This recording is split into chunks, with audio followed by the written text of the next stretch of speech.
Let's make this image black and white. So I'm going to go to the adjustments panel and I'm going to click on the black and white icon. It is in the middle row, the third from the left, and when I click on it, it takes my image to black and white. Now in my properties panel, you can see I've got reds, yellows, greens, cyans, blues, and magentas. If I click on a slider, I change the red values. Same with the yellows. Same with the greens. There's no greens in here. Blues, we got some light coming in from the side.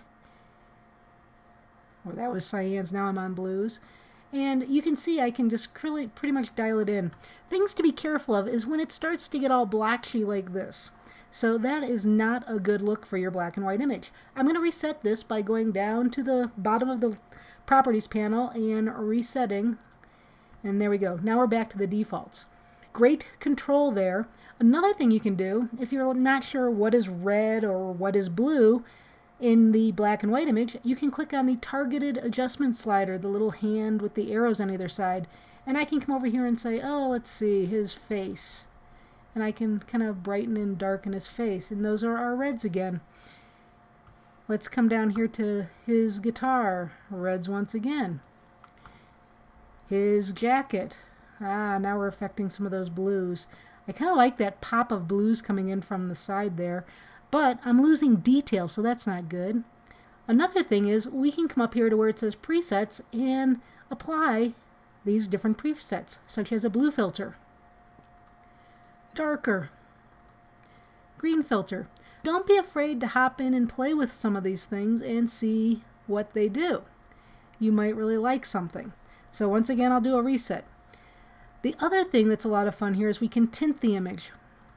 So click on the tint and it creates this generic sepia type look, but I can come in here, click on the color swatch, it brings up the color picker, and I can choose any color I would like. Kind of like when we were playing with some of those duotones. I kind of like that, a little bit of a blue tinge there, so I'll say OK. You can add tints. You can play with presets, and you can play with the targeted adjustment tool, so much. Once I do this, it maybe needs a little bit of contrast, or it maybe needs some contrast removed, or maybe I did like that brightness coming in from the side. So remember, we can come back to our adjustments and do localized corrections on these images.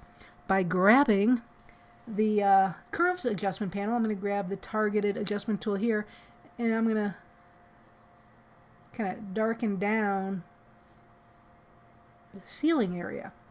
That's looking pretty good. Let's see, turning this eyeball on and off to see what we've done. Well, it's too dark overall, so I'm going to hit Command-I on my keyboard to hide that correction, and I'm going to hit B on my keyboard to get to my brush. I'm going to make my brush smaller. I did that by hitting the left bracket key, and I notice my opacity is at 100%. I'm just going to pull it down to 50%, and I'm going to paint up here. Okay, you kind of get the idea. Well, in reality, this is the image that I created. And let me just go through the layers with you. Okay, so this is the image where we started. Turn it to black and white. Then I did a curve to darken down all that background. We started to do that in that last shot. Then I did another curve because I'm not liking that guy there. I think it's really about the artist. Next up, I just got rid of everything in the background. And what this layer is, it's a transparent layer with just black on it. That doesn't always work, but it worked in this world. And then lastly, a curve that I did nothing on. So you know what you do with those? You say delete. A couple of adjustments, got rid of the background, made it less distracting, and there you go. Lots that you can do. Selective adjustments on top of your black and white correction.